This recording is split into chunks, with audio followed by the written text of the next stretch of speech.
la historia del día. Vamos a hablar de esta cancioncita que ustedes están escuchando. Vamos a hablar de la historia de esta cancioncita.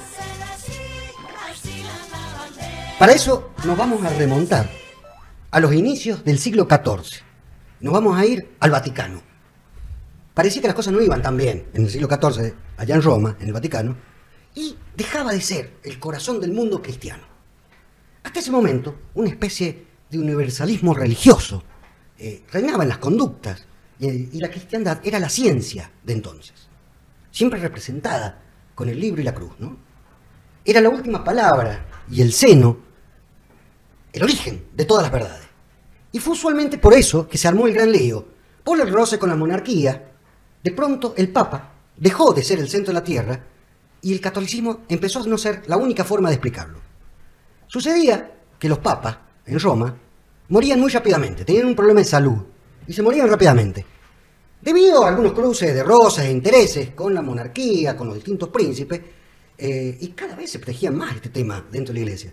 Y bueno, debido a la gran cantidad de peligros que corría el Papa en Roma, y amenazaban a la institución católica en general, y al papado en particular, hubo que mudar el Vaticano de un lugar a otro, y el lugar que se eligió fue la actual ciudad francesa de Aviñón. Ahí en el mapa, ustedes van a ver dónde está Aviñón, en Francia.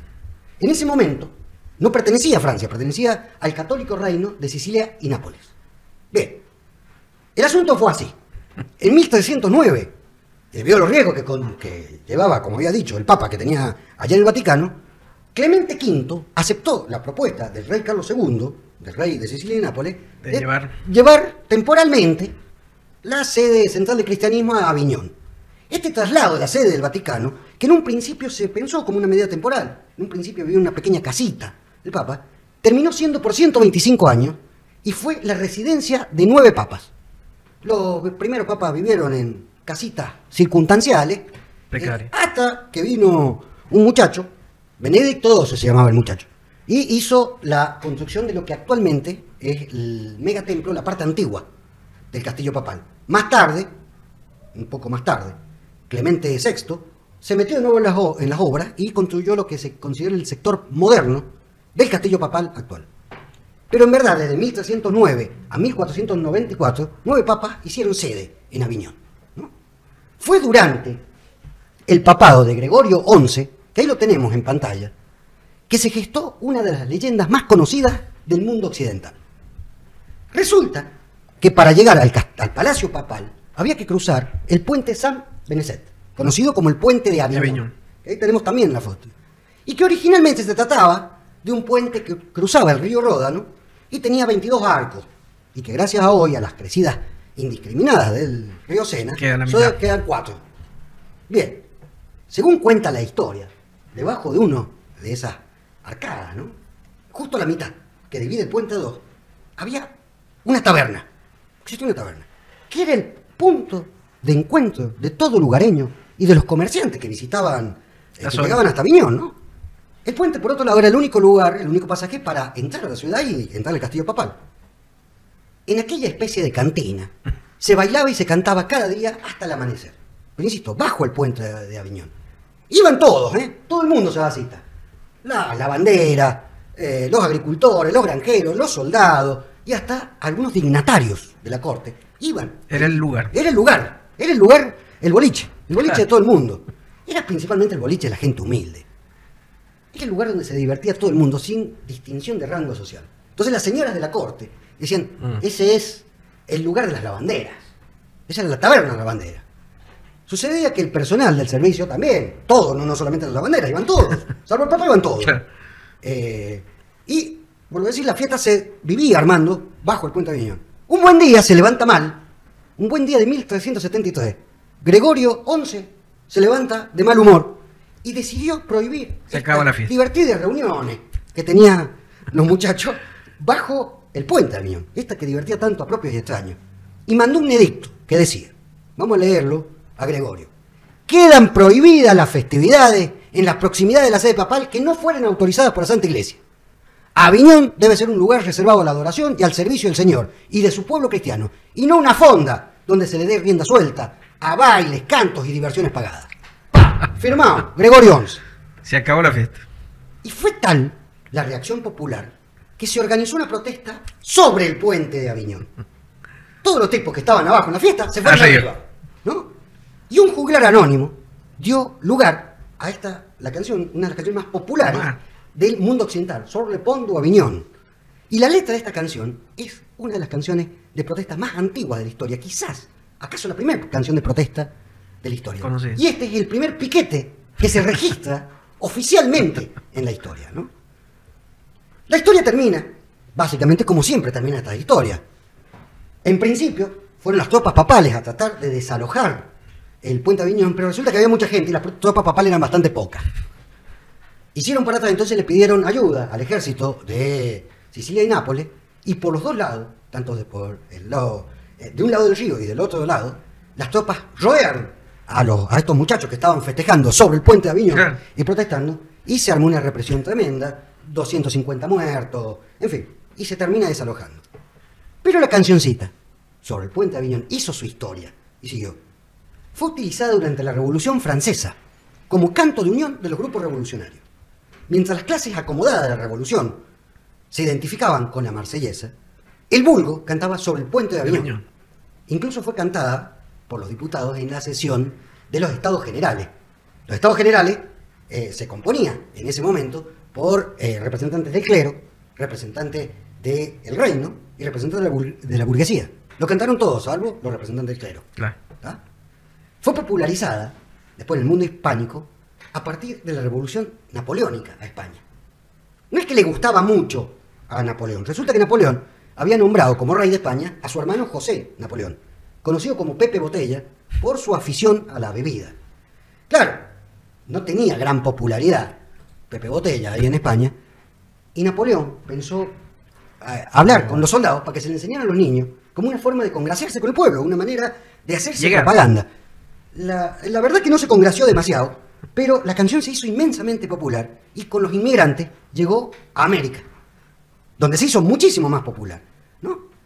La canción también siguió haciendo historia porque fue entonada en muchas revoluciones de este tiempo. Valga decir, vamos a dar unos ejemplos. Durante la primavera de Praga, en Checoslovaquia, 1958, un levantamiento de Checoslovaquia contra la Unión Soviética, arriba de los tanques, los revolucionarios cantaban sobre el puente de Aviñón. Fue cantada durante el Mayo francés, 1969, en la Sorbona y en el Arco del Triunfo. Ahí tenemos la imagen del Arco del Triunfo cuando van cantando, porque era el himno con los que se juntaban los revolucionarios. Y finalmente también, para dar un hito, fue cantado en el recital de Woodstock, el recital en 1970 más importante de la historia, el más grande de la historia. Y era la canción de protesta contra la guerra de Vietnam, en 1970. También se lleva el mérito, esta canción cita, de no ser prohibida, y es la única canción de origen occidental no prohibida durante la Revolución Cultural China. Miren que Mao prohibió todo.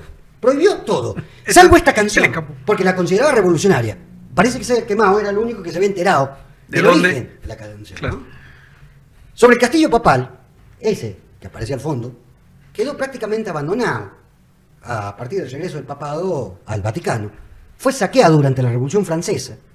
En 1791, Aviñón pasa a ser parte de Francia. Entre 1810 y 1910, más o menos, la construcción, que es una construcción gótica, fue utilizada como sede militar para los soldados de la República Francesa, utilizado como cuartel, básicamente. Y hoy funciona como un museo abierto. Y ahí tenemos la imagen de cómo es por dentro este castillo papal, que retrata en vivo lo que alguna vez fue la cotidianidad del corazón católico de Europa. En cuanto a la modesta taberna y el puente sobre el cual todos bailan, fue clausurada, además de ser clausurada por un aburrido papa, también fue arrasada por uno de los tantos crecimientos del río Ródano. Y ahí vamos a tener una imagen cómo se ve el puente de Aviñón hoy. Ahí está viendo el puente y el castillo papal en el fondo. Y como dato anecdótico, Alejandro Dumas, el gran escritor francés, terminada su mayor obra, fue hasta esa punta donde usted está viendo y se sentó y da uno de los versos más importantes, que termina popularizando una canción, Chabela Vargas, justo inmediatamente en el momento en que estaba publicando su obra más famosa. Era el lugar donde se juntaban en Francia algunos enamorados, en ese puente de Aviñón. ¿A quién mandamos al cielo? ¿Y a quién mandamos al infierno? En esta simpática historia. Vamos, hemos mandado tanto al infierno en la historia que hemos tenido. Últimamente hemos tenido unos mafiosos, un tipo que era comandante nazi, se hizo judío, tenemos cada uno. Que la verdad que esta es una simpática historia. En principio. Sí. Los muchachos que bailaban arriba del puente Aviñón. Eso tienen el cielo Claro. ganado. Las lavanderas, que tenían el buen gusto de bailar con los soldados. El hecho de buscar la felicidad ya, Claro, los tipos Les iban da a una, divertirse, claro. vamos. Aquel juglar anónimo, sin duda. mire, hacer la canción más famosa del mundo. Y no Poca- se conoció por eso, vamos. Poca inspiración, ¿no? Mire, hay dos grandes obras en el mundo, en el arte del mundo, que no tienen autor. Y son las más famosas del mundo. Una es esta canción, sobre el puente de Aviñón. Y el otro es Robin Hood. El Robin Hood no tiene autor. Una chanza que saben hacer los profesores de literatura, creyéndose muy piola, es preguntar quién es el autor del Robin Hood. Pero en realidad, para que lo sepan, para que no caigan tan fácil en las redes de los alumnos que no están escuchando, el Robin Hood es de un autor anónimo. Del mismo modo que este que lo estamos Termina mandando al siendo- cielo, que hizo sobre el puente Aviñón. No sé si tiene alguien más para mandar usted al cielo. No, en principio no. No, Lo los que vagos que sí- bailaban en... Sí, bueno, estarían. Porque el infierno todos- tenemos unos cuantos. Sí, inclusive creo que hay algo muy interesante que no sé si te vas a animar, pero bueno, es muy loco que el Papa esté postulado para el infierno, ¿no? Sí, no, ese es un papa que cierra la taberna, justo donde nos divertimos. Ese, Él una me dijo, forma- en primer lugar, dejate de joder, papá, no tenía otra cosa que hacer Claro. que ponerte a cerrar una taberna en el único lugar donde nos tenemos para divertirnos. Aunque nos quedamos en esa época, mucho más interesante que la persecuta que tenían era con una taberna a lo actual, ¿no? Mire que el papa tenía problemas en ese momento, tanto que se tuvo que ir a Aviñón para que no lo mataran, y él estaba preocupado por un Una tipo, taberna claro, que festejaba. El rey de Nápoles que le mandó unas tropas para desalojar. Eh. No nos caen simpáticos los represores, de ningún signo, en este y en ningún tiempo, así que vayan todos esos al infierno. Tenemos No una tenemos lista. muchos más para mandar al infierno. Y lo No, estamos mandando suficiente. por cosas. Sí. Digo, comparando con otros. No, bueno. Comparando sin con duda otros. que... Guarda que la represión papal dejó Pero 300 son, muertos. ¿Eh? por eso, y aparte, muy actual, si se quiere. Porque la verdad que esa parte de la represión es una discusión actual. Claro, y los tipos por ahí Y- que en Argentina se creen tan originales por haber inaugurado algún piquete en Cutralcó en 94. Les vamos avisando de que llegaron tarde, porque el primer piquete de la historia se hizo en 1300 y pico. Y casualmente lo hicieron esto, que además inventaron su cancioncita.